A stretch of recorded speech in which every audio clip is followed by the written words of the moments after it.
السلام علیکم ورحمۃ اللہ وبرکاتہ۔ میرے پیارے آقا علیہ الصلاۃ تسلیم کے پیردیوانوں، خاتون جنت حضرت فاطمۃ الزہرا رضی اللہ تعالیٰ عنہا کی کنیزوں، سچی حکایات کے 31ویں ایپیسوڈ 31ویں درس میں آپ تمام کا خیر مقدم ہے۔ الصلاۃ والسلام علیک یا رسول اللہ، الصلاۃ والسلام علیک یا حبیب اللہ، الصلاۃ والسلام علیک یا نبی اللہ، وعلی آلک واصحابک یا نور اللہ صلی اللہ تعالی علیہ وسلم۔ میرے پیارے آقا علیہ الصلاۃ تسلیم کے پیردیوانوں، ہم نے ایپیسوڈ نمبر 30 میں حکایت نمبر 52 ایک عظیم الشان حکومت کا آدھا حصہ سماعت کیا تھا۔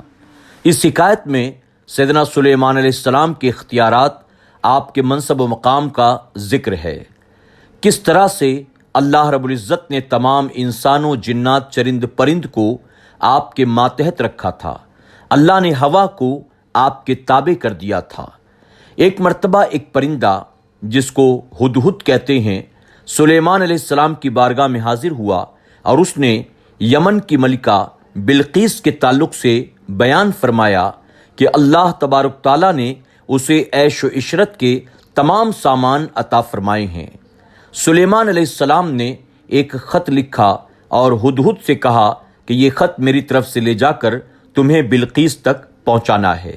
اب آگے اس خط پر شاہی مہر لگا کر ہدہد کو دے دیا گیا۔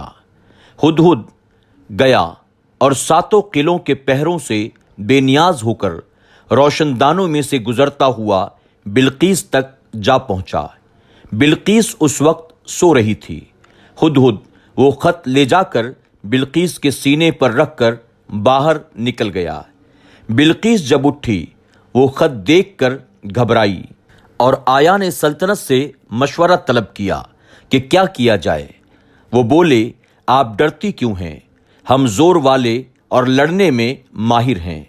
سلیمان اگر لڑنا چاہتا ہے تو ہم لڑیں گے، ہم ہار تسلیم نہیں کرتے، آئندہ جو آپ کی مرضی۔ بلقیس نے کہا، جنگ اچھی چیز نہیں۔ بادشاہ جب کسی شہر میں اپنے زور و قوت سے داخل ہوتے ہیں تو اسے تباہ برباد کر دیتے ہیں۔ میرا خیال ہے میں سلیمان علیہ السلام کی طرف تحفہ بھیجوں۔ سلیمان اسے قبول کرتے ہیں یا نہیں؟ اگر وہ بادشاہ ہے تو تحفہ ضرور قبول کر لیں گے، اگر نبی ہیں تو میرا یہ تحفہ قبول نہ کریں گے۔ چنانچہ بلقیس نے 500 غلام، 500 باندیاں، بہترین ریشمی لباس اور زیوروں کے ساتھ آراستہ کر کے انہیں ایسے گھوڑوں پر بٹھایا جن کی کاٹھیاں سونے کی اور لگامیں جواہرات سے سجی ہوئی تھیں، 1000 سونے اور چاندی کی اینٹیں، ایک تاج جو بڑے بڑے قیمتی موتیوں سے سجا ہوا تھا، وغیرہ وغیرہ، ایک خط کے ساتھ اپنے قاصد کو روانہ کیا۔ ہدہد دیکھ کر چل دیا اور سلیمان علیہ السلام کو سارا قصہ سنایا۔ حضرت سلیمان علیہ السلام نے اپنے جنی لشکر کو حکم دیا کہ سونے چاندی کی اینٹیں بنا کر 6 میل تک انہی اینٹوں کی سڑک بنا دی جائے اور سڑک کے ادھر ادھر سونے چاندی کی بلند دیواریں کھڑی کر دی جائیں۔ سمندر کے جو خوبصورت جانور ہیں، اسی طرح خشکی کے بھی جو جانور ہیں، وہ سب حاضر کیے جائیں۔ چنانچہ آپ کے حکم کی تعمیل فوراً کی گئی۔ 6 میل سونے چاندی کی سڑک بن گئی۔ اس سڑک کے دونوں طرف سونے چاندی کی دیواریں بھی بن گئیں۔ خشکی تری کے خوبصورت جانور بھی حاضر کر دیے گئے، اور پھر سلیمان علیہ السلام نے اپنے تخت کے دائیں جانب 4000 سونے کی کرسیاں، بائیں طرف 4000 سونے کی کرسیاں رکھوائیں۔ ان پر اپنے مقربین اور خواص کو بیٹھایا۔ اپنے جنی اور انسانی لشکر کو دور دور تک صف بصف کھڑا کر دیا۔ وحشی جانور، درندے، چوپایوں کو بھی صف بصف کھڑا کر دیا۔ اس قسم کا شاہی دبدبہ اور جلال اور شان و شوکت کی حکومت چشم فلک نے